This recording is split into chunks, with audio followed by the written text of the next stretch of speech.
Friends, video को आगे देखने से पहले आप लोगों से मैं एक रिक्वेस्ट करना चाहूँगा। वीडियो को थोड़ी सी भी अच्छी लगी तो लाइक एंड सब्सक्राइब कर दो।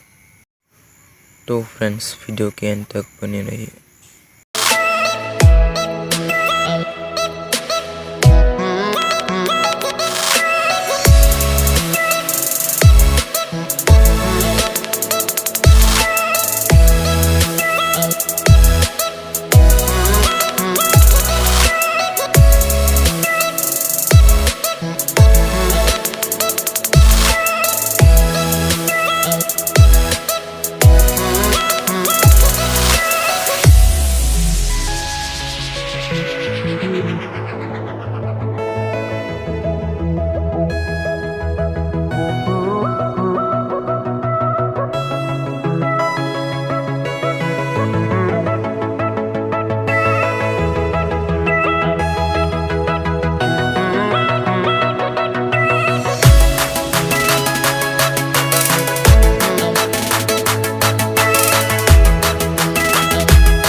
फ्रेंड्स, देख सकते हो ये अच्छे से वर्क करता है।